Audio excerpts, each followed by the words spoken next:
Hello people, it's been a while. Greetings from my backyard. I love it. I love it. I love it. I love it.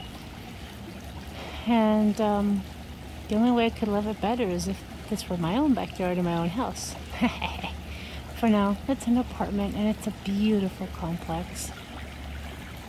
I love it. I love it. Got my own little creek.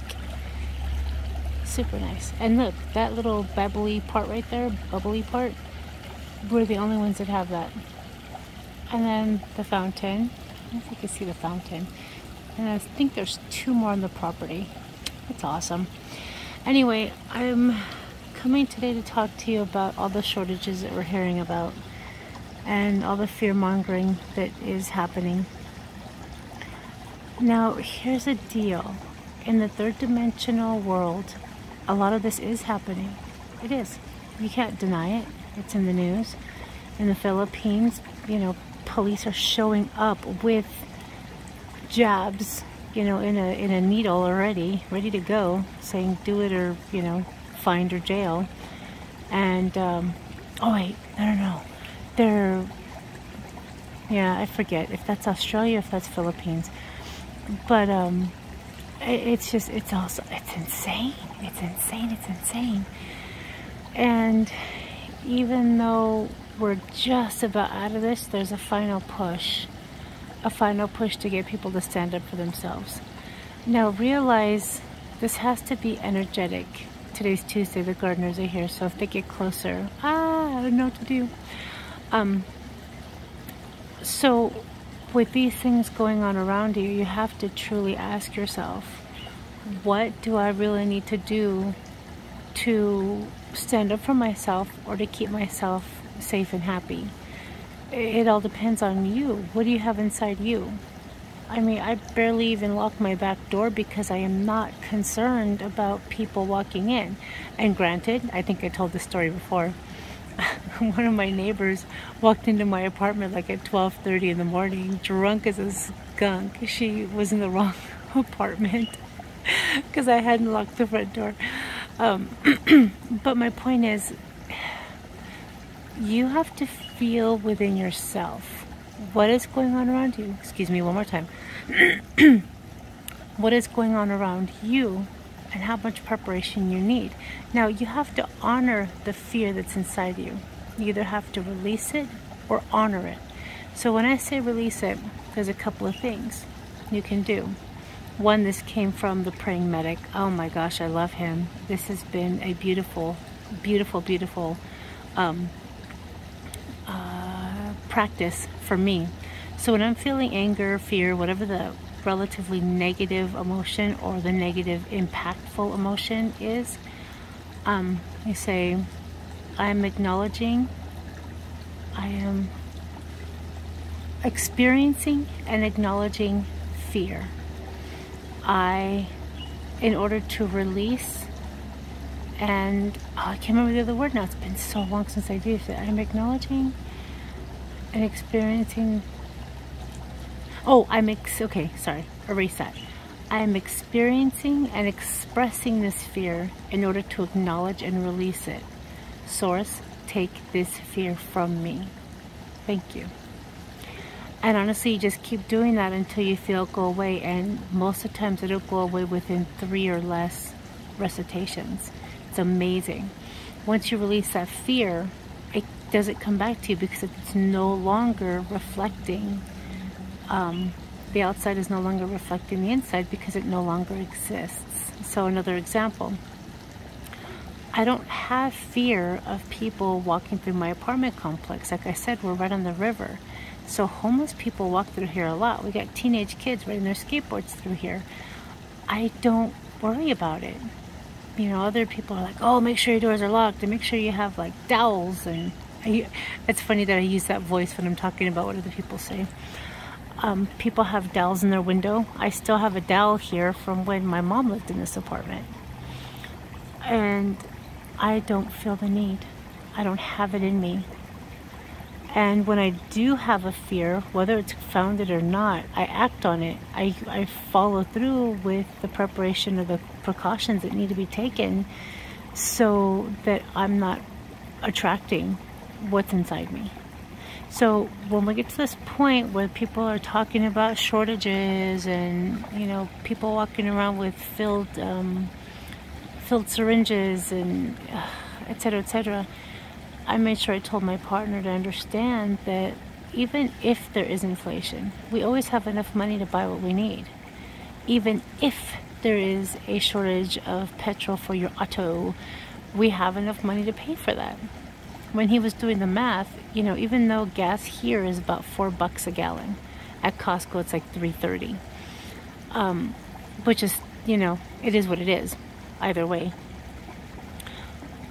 Honestly, after we fill up our tank, it's honestly only going to cost like $5 more. I spend $4.45 on my coffee from the human being. So is it really that big of a deal? Just because we're seeing it doesn't mean it has to affect us in the way they want it to affect us. The whole idea is to inspire fear, and that fear is to help people stand up energetically. Enough, no more. What's going on in France? What's going on in England? What's going on, I mean, just all over the place. There was even a bunch of people getting together on the lawn of the Capitol building in Carson City. And I was actually very surprised and very pleased, and if I drove, I would have been down there too.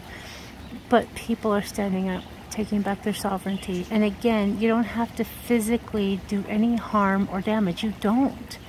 It just has to be an energetic shift within yourself. And when you shift your energy, that's why they wanted us to stay 6 feet apart. Because our energy fields, which has been proven over and over and over again, you can watch YouTube videos, that we have an energy field. And that energy field vibrates out with our emotions. Or vice versa, depending on, you know, which school of thought you want to go with. So when I'm in a very good mood and my vibration is up high and I get near my daughter or my partner or my neighbor, they feel it. It affects them. So when you energetically stand up and say, you know what, yeah, I'll wear your mask, but I know what the deal is. Well, right now we've got a mask mandate, unconstitutional mandate, by the way, to wear masks again. Well, when we walk into businesses, there's nobody at the door saying, where's your mask? And nobody's asking us for them. Now, my partner still has fear and has to follow rules and whatnot, so he's still walking around with the mask inside buildings, even though he says he hates them. I refuse to. And my daughter will be wearing a mask to go back to school, but it's our choice. She doesn't have to go back to school.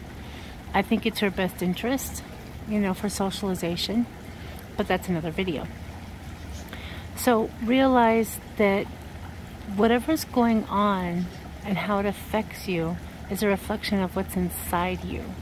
If you've got an area that's highly repressed, that's what's going on inside you. You lived there, you were attracted there, you were born to that place and you moved there so you're energetically drawn to whatever the energy of that space is. So people in California, there was a point, how many months ago, but there was a point when people were talking about they were trying to move out of California and they couldn't find a U-Haul for 500 miles. A U-Haul is a moving van here in the United States. So understand that you are drawn to the area that you're living in for the experience you're about to have. And when you say, you know what, I really feel like I need to move, but my job, or but my kids, or but the. That is you arguing for your limitations. That is your internal guidance telling you, get the heck out of Dodge, but your logic, your reason, your programming is getting in the way. So, if, like for me, the only thing I needed to do was, when I knew that it was go time, when we started getting all the intel from different military people who were being told, get your family straight, get your house in order, I sat back and I took a breath and I was thinking, what do I need to do? So we tanked up the car. I got more chicken. Our animals, our pets, our cats are on a raw food diet, so I got more chicken, put together more cat food pouches, and I bought another bag of lentils. That was all I felt. Oh, and I checked on our Brita water filters. That was all I really felt I needed to do. Like everything else, just it feels fine. And I'm a baby tarot card reader now, about 5 or 6 months or so. And so when I looked into it, the words and thoughts are going to be worse than the actual physical manifestations here. So if people are walking around in fear, it's because they're watching the news still. And, you know, honestly, that's on them or on you or whomever is actually watching the news. So sit back, feel into the situation, and if you feel the fear, you have to honor it. You have to. You have to. And when you do feel the fear, or if you even feel the fear, then decide, okay, take a breath in all the way down past your groin area. Feel your feet grounding with the earth. And decide, what do I need to do to relieve this fear? What do I need to do? Just breathe and take that first instinct and go with it. If it says get a survival kit, then you go get a survival kit. If it says move to Florida, well then move to Florida. Follow your instinct. Everybody has guides on the other side. Everybody has a connection to Holy Spirit and higher self. Listen, listen, listen. Stand up for your sovereignty. Stand up for your rights. Release the anger, the fear, the hostility. And you're going to be just fine. You're going to be just fine. To be honest with you, the Alliance is already in control. And they have been for a while. Okay, that's the first thing. The second point is that this whole movie is playing out. I know everyone keeps calling it a movie, but this is a really awesome analogy I was shown the other day. You've got a whole movie theater full of people, and we're all watching the same movie, okay? We're all watching some big box Luciferian, awesome, kick-butt explosive movie, okay? So like the one we just saw was, let's say, Jungle Book, okay? Or Jungle Cruise. So we're watching Luciferian Disney movie. And even though my daughter and I are the ones watching the movie, and let's just say as a whole theater, okay, everyone's having their own experience. Everyone's interpreting the words, the dialogue, the acting, the cinematography. We're all interpreting that all very differently. Now, she's sitting on the chaise lounge, I'm sitting on the recliner. Our comfort level is different. And I think she was chewing on, I forget, I think, pretzel sticks. And I was sitting there chewing on pistachios, I think is what it was. Pistachios. So even though we're watching the same movie, our experience was different.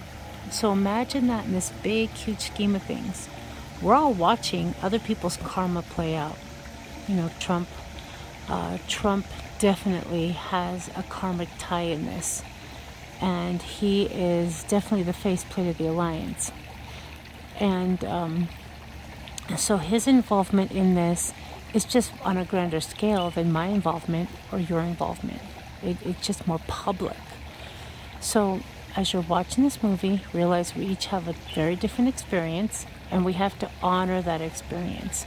Since my daughter's on the chaise lounge, she might have to flip over because she's leaning on the arm.